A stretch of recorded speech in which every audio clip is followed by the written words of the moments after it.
The most vehicles made in a single quarter to date, the largest number of vehicles delivered in a single quarter to date, and the largest net income, operating cash flow and free cash flow it has ever had, leading to a record revenue of $10.7 billion US.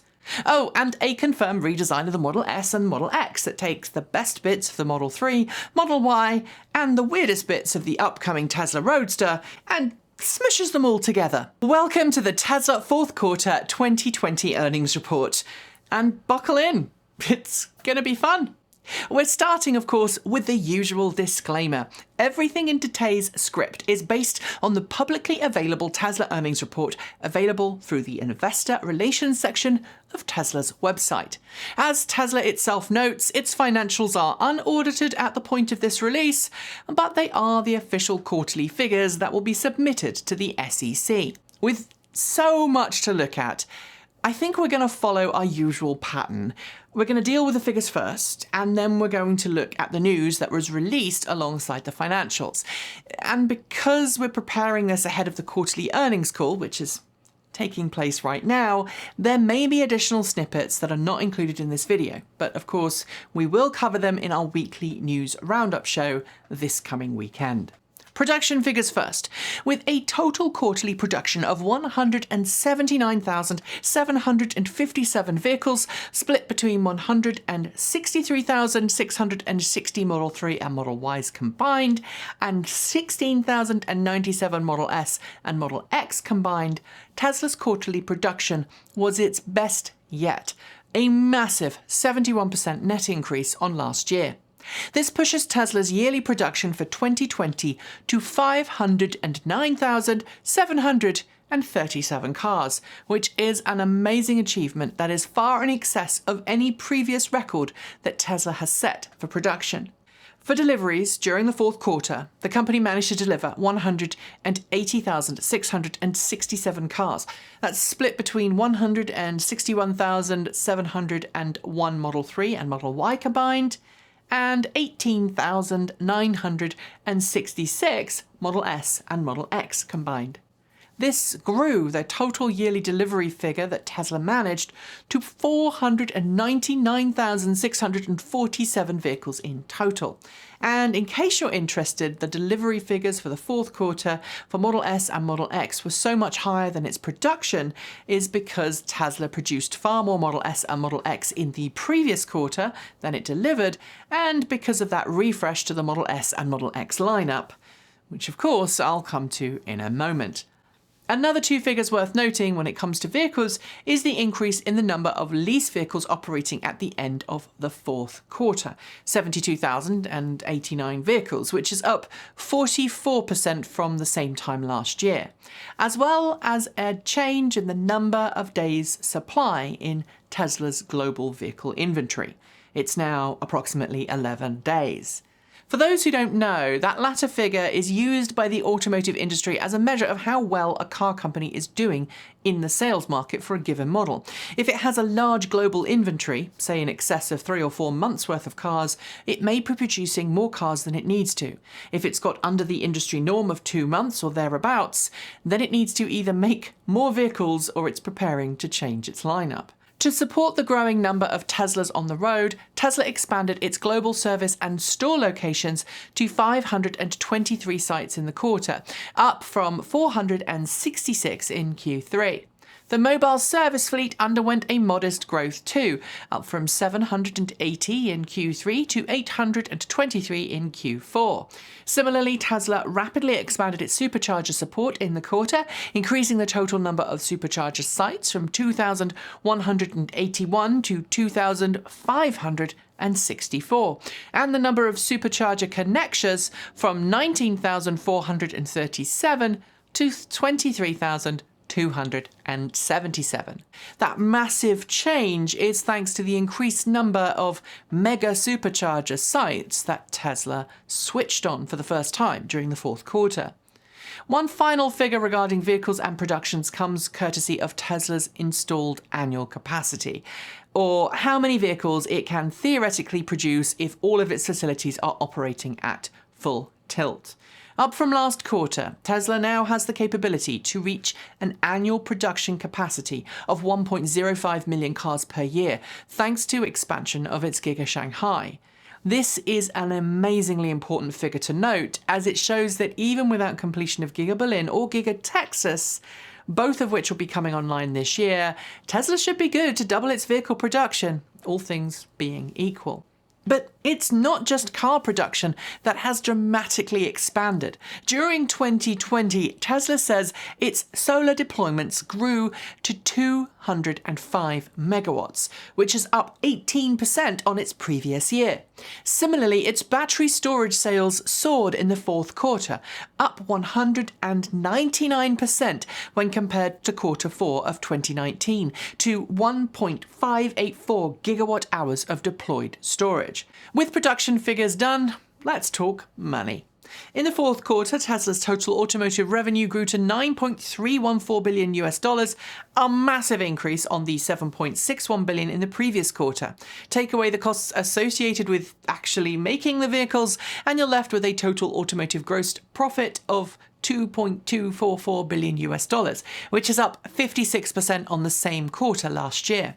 Of note is Tesla's gross automotive margin, which did fall from 27.7% in the third quarter to 24.1% in the fourth. This primarily is because Tesla sold fewer high-end models and more entry-level and mid-range cars in that last quarter than the one before, and these cars usually have a lower gross automotive margin than the higher-end models. Also worth noting is the $401 million that Tesla earned from the sale of regulatory credits during the fourth quarter, up from Q3, but not the $428 million of Q2.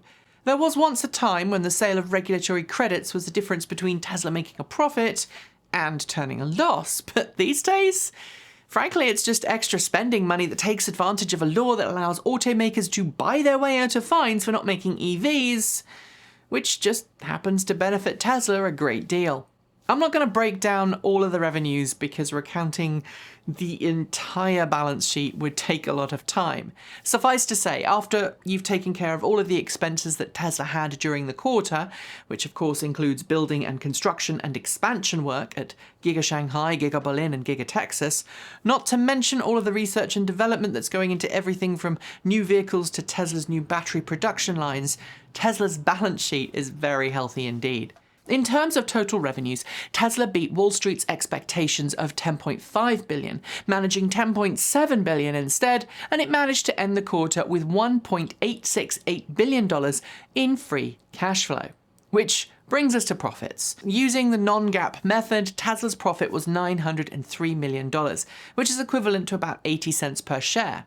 Using the GAAP method, Tesla's profit is listed at $270 million or 24 cents per share. Figures which, of course, have already been adjusted to take into account Tesla's 5-for-1 stock split that took place in August last year.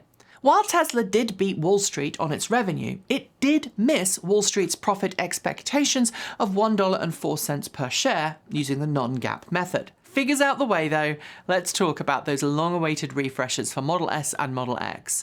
And to remind you, I'm filming this just as Tesla's shareholder call is taking place, and it's going to take 2 or 3 hours to finish producing the video, so if there is something that I've missed, you'll know why. Additionally, Tesla's press portal no longer seems to work, and there's no video of the new cars available at the time of the video being filmed. I have reached out and asked, but right now we only have a few photos to go on, so sorry. Both Model S and Model X get a complete interior makeover, with both cars getting the same landscape central display layout as Model 3 and Model Y. Interestingly, unlike Model 3 and Model Y, there is still a driver dash in place. But instead of the old Tesla Model S and Model X steering wheel and controls, there's a funky half wheel that's reminiscent of the prototype second-generation Tesla Roadster's wheel. This not only makes it easier to see the dashboard behind the wheel, certainly when the wheel is set straight, but it also means I think that most of the controls for Model X and S have now moved to the center touchscreen, as with the rest of Tesla's lineup. Also worthy of note is a new door control arrangement with the same push-button release found in Model 3 and Model Y. And following the Model 3 and Model Y aesthetic, the AC vents are now really well hidden within the minimalist dash layout. In the rear of both Model S and Model X, there is another surprise: a central rear screen mounted to the back of the front center armrest console. Like many other luxury vehicles, this might seem good at first, especially with nobody in that center seat, but for those with families, that center screen seems perfectly in line with the kicking feet of an angry child throwing a tantrum. Inside and out, there are other styling tweaks that I'm not going into, but aside from a few nips and tucks here and there, the Model S and Model X are evolutionary rather than revolutionary in their exterior design. What is revolutionary, though, is the all-new drivetrain and battery pack design that underpins both of these refreshes. While Tesla hasn't gone out and out, at least as far as I can tell at the time of filming this, to claim that the new design is a structural battery pack that Tesla has been promising, I'm going to stick my neck out and say that's what we're looking at.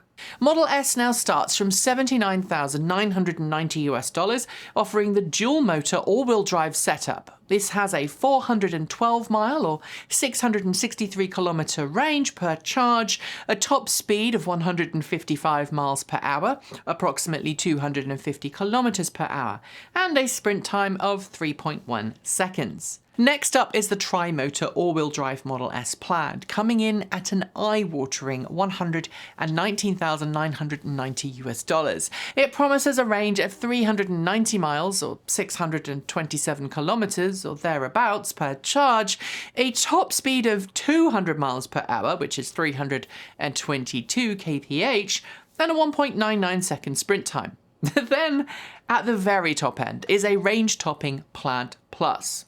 Spaceballs, anyone? It's basically the Model S Plaid on steroids and promises at least 520 miles, 837 kilometers per charge, the same top speed as the Plaid, and a sub 1.99 second sprint time. The price for that? Just shy of $140,000. For the Tesla Model X, there's of course a long-range variant with dual motors and 360 mile or 580 kilometer-ish range and a 3.8 second sprint time. That will cost you $89,990. There's also a Plaid version, there's no Plaid Plus for Model X, with 340 mile, 547 kilometer range, 2.5 second sprint time, and a price tag of $119,990. And that leaves us where? Well, if you can wipe the tears away from your eyes after hearing those prices, I think it's clear that Tesla is eager to separate Model S and Model X from Model 3 and Model Y. The former are now very much high-end, high-ticket luxury vehicles, and their sticker price and performance specs are clearly an attack on two particular electric competitors, the Porsche Taycan and the upcoming, yet-to-launch Lucid Air sedan. While I am extremely happy to see Tesla bringing an upgrade to both S and X, it was long overdue after all, I'm not going to lie. I'm kind of disappointed that Tesla hasn't brought a more affordable variant of each to market for those for whom a Model 3 or Model Y is just too small.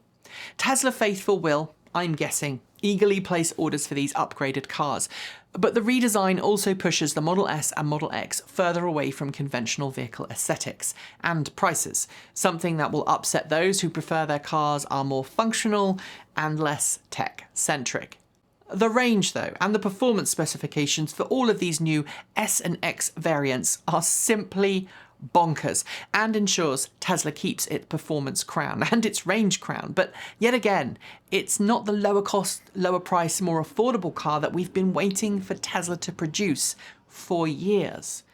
That, I have no doubt, is coming, but at a point where the world is crying out for more affordable EVs built with Tesla's new lower-cost battery technology, integrated structural batteries, and superbly efficient drivetrains, another high-end car that most can't afford is, frankly, frustrating, especially following a year of a global pandemic where people have lost their jobs, where there's heightened economic uncertainty, and the need to transition the world's fleet to electric, something that has been Tesla's goal from day one, has never been needed more than it is now.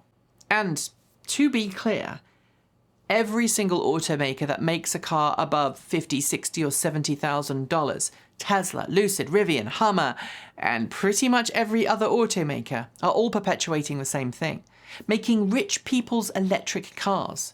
I hope this year each and every one of those makes dramatic steps to change that. That said, what I have said can't and shouldn't take away from what has been an incredible quarter and a truly amazing year for Tesla. I think everyone should celebrate Tesla's successes, because without it, many of the electric vehicles that exist in abundance on the road today from rival automakers simply wouldn't exist. Tesla has shown us that electric vehicles can be profitable, fun, fast, sexy, and desirable. I just hope that someone can show they can also be affordable for the masses. Soon. That's it. Thanks for joining me, and I'll see you next time.